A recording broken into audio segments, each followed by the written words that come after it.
Namo Narayana, Jai Swami Narayan, Namaste, welcome back. Today we are reading chapter 21, The Movements of the Sun. And today the movement of the sun is giving me this weird wash effect or ghost effect. I wish it moved in a different way. I've not been able to fix it, but oh well. Here's what Sukadeva Goswami says about the movements of the sun. My dear king, I have thus far described the diameter of the universe, which is 4 billion miles, and its general characteristics according to the estimations of learned scholars. As a grain of wheat is divided into 2 parts, and one can estimate the size of the upper part by knowing that of the lower, so expert geographers instruct.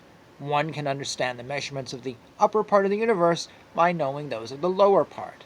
The sky between the earthly sphere and the heavenly sphere is called Antariksha, or outer space. It adjoins the top of the sphere of the earth and the bottom of that of heaven.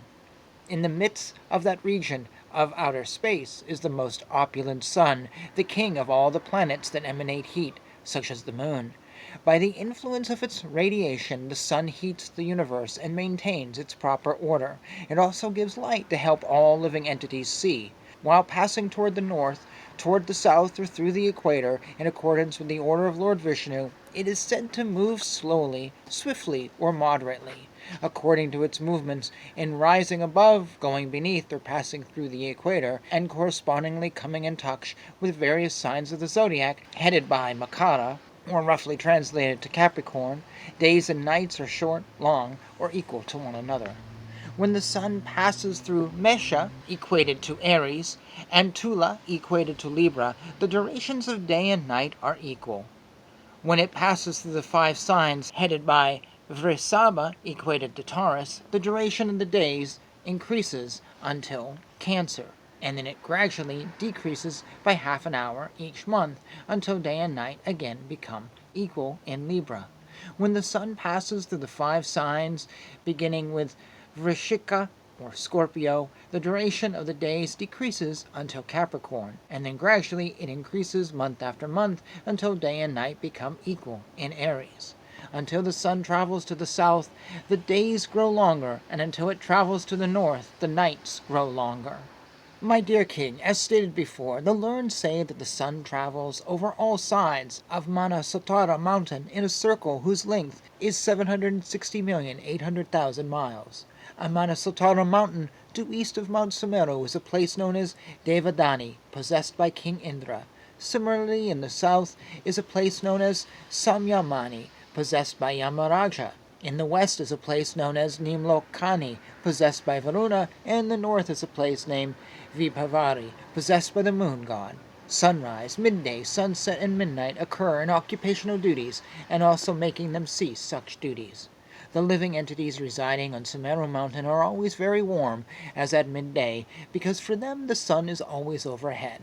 Although the sun moves counterclockwise, facing the constellations, with Sumeru mountain on its left, it also moves clockwise and appears to have a mountain on its right, because it is influenced by the Dakshina Varata wind.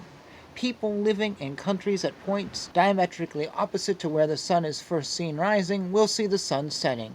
And if a straight line were drawn from a point where the sun is at midday, the people in countries at the opposite end of the line would be experiencing midnight. Similarly, if people residing where the sun is setting were to go to countries diametrically opposite, they would not see the sun in the same condition.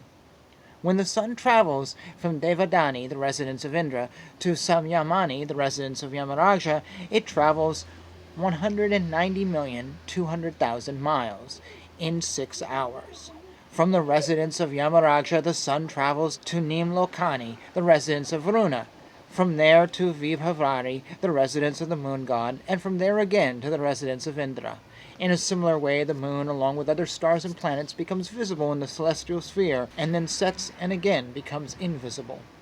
Thus the chariot of the sun god, which is Traimaya, or worshipped by the words Om Bhiva Svaha, travels through the 4 residences mentioned above at a speed of 27,206,400 miles in a muhurta. The chariot of the sun god has only 1 wheel, which is known as Samvatsara. The 12 months are calculated to be its 12 spokes, and the 12 seasons are the sections of its rim, and the 3 Katra Masya periods are its 3-sectioned hub. One side of the axle carrying the wheel rests upon the summit of Mount Sumeru, and the other rests upon Manasatara mountain. Affixed to the outer end of the axle, the wheel continuously rotates on Manasatara mountain like the wheel of an oil-pressing machine. As in an oil-pressing machine, this first axle is attached to a second axle, which is 1/4 as long, at 31,500,000 miles. The upper end of the second axle is attached to Dhruvaloka by a rope of wind. The carriage of the sun god's chariot is estimated to be about 28,800,000 miles long and 1/4 as wide, or 7,200,000 miles. The chariot's horses, which are named Gayatri and the other Vedic meters, are harnessed by Arunadeva to a yoke that is also 7,200,000 miles wide. This chariot continuously carries the sun god. Although Arunadeva sits in the front of the sun god and is engaged in driving the chariot and controlling the horses, he looks backward towards the sun god. There are 60,000 saintly persons named Vailikihilias, and each the size of a thumb, who are located in front of the sun god and who offer him elegant prayers of glorification. Similarly, 14 other saints, Gandhavaras, Apsaras, Nagas, Yakshas, Rakshasas, and demigods, who are divided into groups of 2, assume different names every month and continuously perform different ritualistic ceremonies to worship the Supreme Lord as the most powerful demigod, Surya Devi, who holds many names. In his orbit through Bhumandala, the sun god traverses a distance of 760,800,000 miles at a speed of about 16,004 miles in a moment. Thus ends chapter 21. And I almost stopped that chapter midway through to comment upon it. There are so many things I could say on this. First of all, I have no idea what an oil pressing machine is. Do we even have such a thing today? Second, where do I start? Where do I want to start? Well, early on, I think the chapter runs into a tricky place because it says that the sun moves slowly, swiftly, or moderately. But we know that's not true. The sun doesn't go around us. We go around the sun, and we don't change our speed. There's no speed change. And even if the sun went around us from some other perspective, the speed is always the same.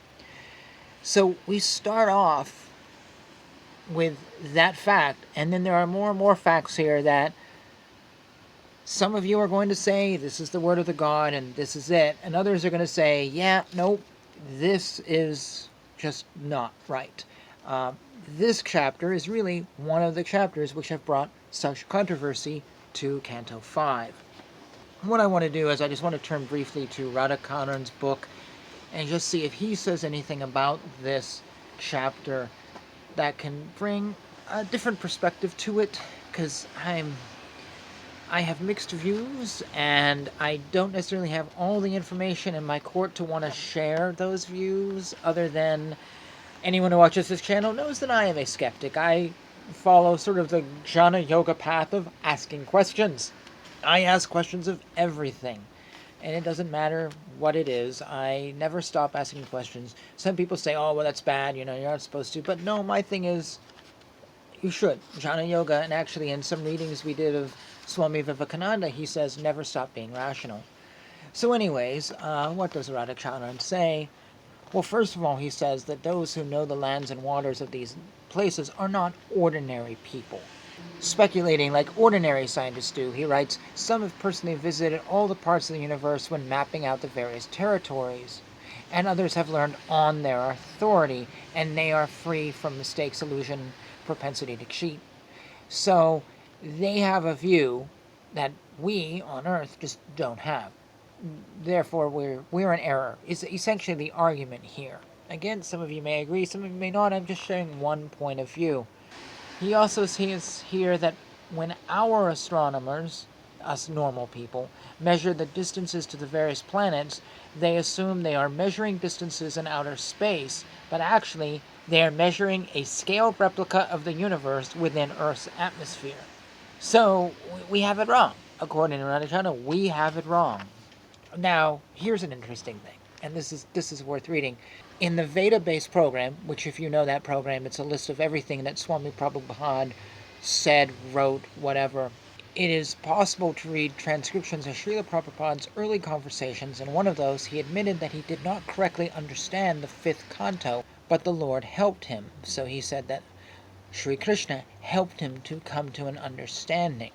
But it actually, and he gives a little bit of the conversation, he just gives that confession, but he doesn't have Swami Prabhupada actually saying how to understand this chapter. He does say that, so this is a quote, "We do not require to satisfy the scientists. We have to describe according to our book. That's all. If they can understand, let them understand. Otherwise, it is not our business to satisfy the so-called scientists. We are giving the real description. So therefore, this is real. What scientists have found is an error, and it's not up to me to fix it. It's up to them to get their stuff right." That's a crude translation, but that's essentially what that is happening now. Radha also is a flat earther. He says that this promotes a flat earth concept, which has been debunked by many folks. Sri Dharma Acharya, I was listening to talk recently, he actually just said that it was bad translation. If it says anything about flat earth, it actually says the earth is spherical in this canto. I've seen others say no, this isn't true, and yet I also see folks like Radha say no, it is flat. That you can say it's a bad translation, whatever, but it is actually flat. That's a discussion for another time, or maybe not on this channel. I'm simply bringing ideas to light and reading this canto, which may have been read by you or not. And yeah, that's all he really says here that I find of interest, worth sharing. You can check out his book if you want to see more. But maybe you have some light and would like to shine it. I welcome you to do so. And with that, I'm just going to say thank you in ahead of time for whatever you may put down below. And next time, we'll do the next chapter. Thank you for joining me on this very interesting journey. Probably the most interesting Srimad Bhagavatam journey we've had yet in the 5 cantos we've read together. So, until then, Jai Shri Krishna, Jai Shri Swami Narayan.